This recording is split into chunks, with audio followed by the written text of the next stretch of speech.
সংবিধান নিয়ে ছেলেখেলা করা কারোর এখতিয়ারে নেই, কি বলছেন সালাউদ্দিন আহমেদ? যে যা খুশি যেভাবে খুশি সেভাবে আমরা বলে দিলেই পরিবর্তন হবে। যে কোনো একটা আইনানুগ, বৈধ এবং সাংবিধানিক প্রক্রিয়া ছাড়া বাংলাদেশের সংবিধানকে পরিবর্তন করার কোনো অধিকার আমাদের কারো নেই। রাষ্ট্র কোনো ছেলে খেলা নয়। 18 কোটি মানুষের ভাগ্য নিয়ে আমরা ছিনিমিনি খেলতে পারি না। কোন রাজনৈতিক দলের অভিসন্ধির কাছে আমরা কোনোদিন মাথা নত করতে পারি না। এই সনদ বাস্তবায়নের ভিত্তিতেই নাকি আগামী নির্বাচন অনুষ্ঠিত হতে হবে। অবশ্যই যে সমস্ত প্রতিশ্রুতিসমূহ জাতীয় ঐকমত্য কমিশনের মাধ্যমে সবাই মিলে ঐকমত্য হয়েছে সেগুলো বাস্তবায়িত হয়েই যাচ্ছে। শুধুমাত্র সংবিধানের অংশটুকু, যে অংশটুকু বাস্তবায়নের জন্য পরবর্তী পার্লামেন্টের প্রয়োজন এবং সংবিধান সংশোধনের নির্ধারিত প্রক্রিয়া প্রয়োজন, সেই অংশগুলোতে প্রতিশ্রুতি বাস্তবায়নের জন্য পরবর্তী জাতীয় সংসদকে দায়িত্ব দিতে হবে। এটা হচ্ছে আমাদের বক্তব্য। কেউ কেউ বলছে এই দাবি এখনই বাস্তবায়ন করতে হবে কনস্টিটিউশনাল অর্ডারের মধ্য দিয়ে। এখানে সুস্পষ্ট বক্তব্য হচ্ছে কনস্টিটিউশনাল অর্ডার কে জারি করবে, কে বাংলাদেশের জনগণ কাকে ক্ষমতা দিয়েছে, সেটা কোন ফোরামে জাতীয় সংসদ ছাড়া এই সংসদ পরিবর্তন করা যায়।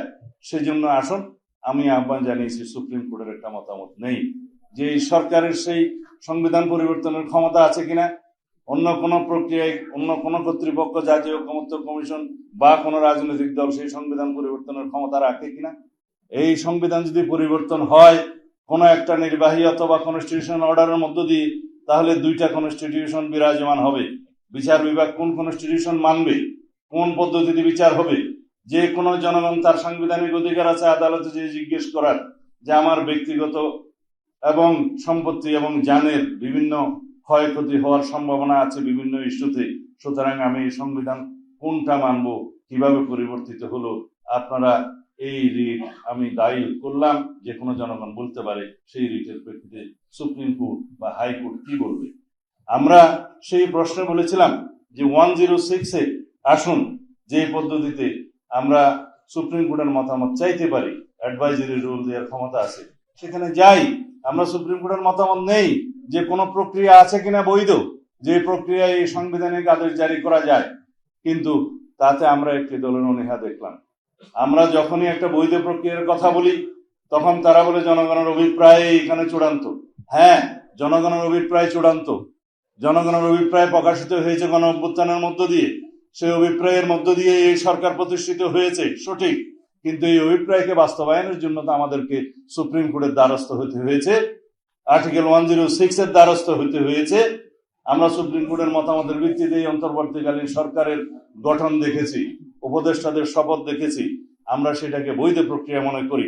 কেউ কেউ বলতে পারে তার মধ্য দিয়ে তো এই সংবিধানের কিছু কিছু ধারায় ব্রোকেটেড হয়েছে। হ্যাঁ, হয়েছে, কিছু কিছু ধারায় ব্রোকেটেড হতে পারে। সেই জন্যই তো 106-এর মতামত নেওয়া হয়েছে। যখন সুপ্রিম কোর্ট বলল রাষ্ট্রপতিকে যে 106 অনুসারে আপনারা অন্তর্বর্তীকালীন সরকারের প্রধান উপদেষ্টা এবং অন্যান্য উপদেষ্টাদের শপথ গ্রহণ করাতে পারেন, সেখানে এই বৈধতাটা দেয়া আছে।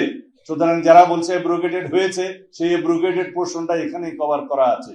হ্যাঁ, যদি এখনো প্রয়োজন হয়, জাতির প্রয়োজনে, যদি জরুরি প্রয়োজনে সংবিধানের কোনো বিষয়ে ভায়োলেট করার বা এখনই কার্যকর করার প্রয়োজন হতে পারে, সেই বিষয়েও আমরা সুপ্রিম কোর্টের মতামত নিতে পারি।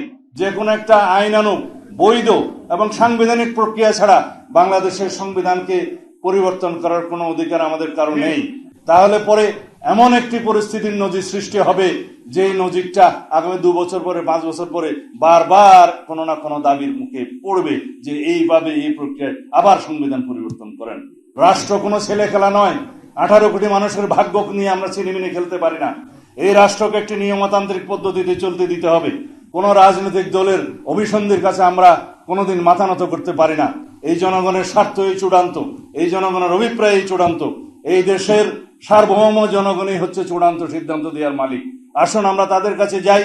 আমরা বলেছি নির্বাচনের দিনে, একই দিনে আর একটা ব্যালটের মাধ্যমে গণভোটের সেই রায়টা নেওয়া যাবে যে এই সংস্কারের মধ্যে ঐকমত্য কমিশনের কাছে আমরা যারা প্রতিশ্রুতিবদ্ধ হয়েছে সকল রাজনৈতিক দল, সেই প্রতিশ্রুতির পক্ষে জনগণ আছে কিনা, সেই সনদের পক্ষে জনগণ আছে কিনা, হ্যাঁ অথবা না বলুন। যদি জনগণ হ্যাঁ বলে, তাহলে সেই পার্লামেন্ট, সেই নির্বাচিত সংসদের প্রত্যেকটা সংসদ সদস্য আইনানুগভাবে ম্যান্ডেট প্রাপ্ত হবে এই সনদ বাস্তবায়নের জন্য, তারা বাধ্য থাকবে সেই সনদ বাস্তবায়নের জন্য। আমরা সেই প্রক্রিয়ার কথা বলেছি, কিন্তু না, তাদের কথাই মানতে হবে যে সাংবিধানিক আদেশের মধ্য দিয়ে অবৈধভাবে এই ঘোষণা নাকি এখনই জারি করতে হবে, উইথ ইমিডিয়েট এফেক্ট, যে আজকে থেকে কার্যকর হলো ধরে নিয়ে। সংবিধান তো কোনো কচুপাতার পানি নয় যে যা খুশি যেভাবে খুশি সেভাবে আমরা বলে দিলেই পরিবর্তন হবে। অনেক বক্তব্য দিয়েছে এই ব্যাপারে। যখন রাষ্ট্র সংবিধান ছিল না, দেশে যখন স্বাধীনতার ঘোষণা দিতে হয়েছিল, বাংলাদেশের উপরে যখন যুদ্ধ চাপিয়ে দেয়া হয়েছিল, তখনকার নির্বাচিত প্রতিনিধিরা এই ভূখণ্ডের জন্য গণপরিষদ গঠন করে স্বাধীনতার ঘোষণাপত্র জারি করেন। সেখানেই জনগণের সামনে তারা বললেন, তারা গণপরিষদ গঠন করলেন। তারাও রাষ্ট্রপতি, উপরাষ্ট্রপতি এবং মন্ত্রী পরিষদ গঠনের জন্য তারা এখতিয়ার দিলেন এবং তারা জনগণের পক্ষে রাষ্ট্র পরিচালনা করলেন। তারা জনগণের পক্ষে সমস্ত আইন কানুন প্রেসিডেন্ট অর্ডারের মাধ্যমে জারি করলেন। সেই বৈধ প্রক্রিয়ার মধ্য দিয়ে বাংলাদেশ চলেছে। পরে সংবিধান হয়েছে, সেই সংবিধান অনুসারে নির্বাচন হয়েছে।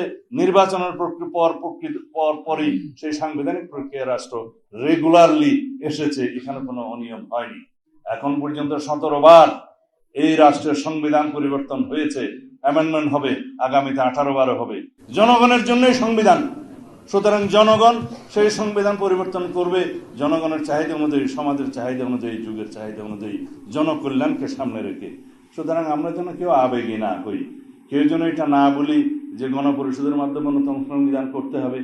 আমি তাদেরকে বলেছিলাম, গণপরিষদের মাধ্যমে নতুন সংবিধান প্রণীত হলে সেই সংবিধানকে আর পরিবর্তন করা যাবে না। 1972 সালে যে সংবিধান প্রণীত হয়েছে সেটা কি গণপরিষদের মাধ্যমে হয়নি? সেটাকে 1 বছরের ভিতরে পরিবর্তন করতে হয়নি? সংশোধনী আনতে হয়নি?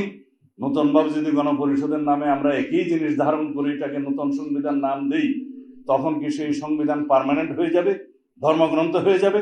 সেটা কি পরিবর্তন করা যাবে না? অবশ্যই পরিবর্তন করা যাবে জনগণের চাহিদা অনুযায়ী। সুতরাং আসুন, নতুন সংবিধান বলি বা সংশোধিত সংবিধান বলি, গণপরিষদের মাধ্যমে বলি বা জাতীয় সংসদের মাধ্যমে বলি, ঘটনা তো একই। আমরা একটা কথাই বলি যে তাল ধপ করিয়া পড়িল নাকি পড়িয়া ধপ করিল, কথা তো একখানি।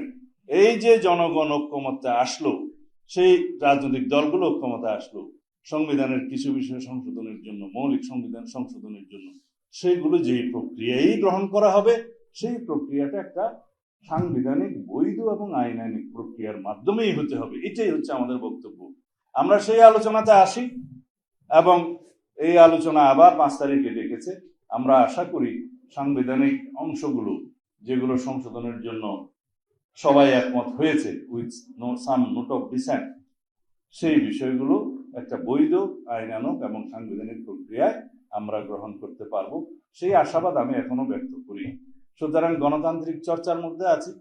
আমরা তর্ক করব, বিতর্ক করব, বহুমত পোষণ করব, আবার জাতির স্বার্থে, জাতীয় ইস্যুতে আমরা ঐক্যমত পোষণ করব। এটাই গণতান্ত্রিক যাত্রা। সুতরাং যারা যে সমস্ত দাবিতে আন্দোলন করছে তাদেরকেও আমি স্বাগত জানাই। সেই অধিকার, সেই চর্চা, সেই রাজনৈতিক সংস্কৃতি আমরা চালু রাখি, যার জন্য আমরা রক্ত দিয়েছি, জীবন দিয়েছি, এই গণতান্ত্রিক অধিকারের জন্য। বলা হয়ে থাকে আপনারা আমার বিরোধিতা করবেন, কোন রাজনৈতিক দল বিরোধিতা করবে, এক রাজনৈতিক দল আরেক রাজনৈতিক দলের বিরুদ্ধে কথা বলবে, সেটা বলতে পারে, কিন্তু সেই বিরুদ্ধে কথা বলার অধিকার বজায় রাখার জন্য আমরা জীবন দেব। এটাই হচ্ছে গণতন্ত্র, গণতন্ত্রের ভাষা। সুতরাং আমরা সেই চর্চার মধ্যে থাকি এবং পরিশেষে এমনভাবে আমরা জাতীয় ঐক্যমত্যে আসবো, জাতীয় ইস্যুতে, যাতে জনগণ বিজয়ী হয়, এদেশের মানুষ বিজয়ী হয় এবং আমরা সকল রাজনৈতিক দল জনগণের কাছে পরাজিত হব।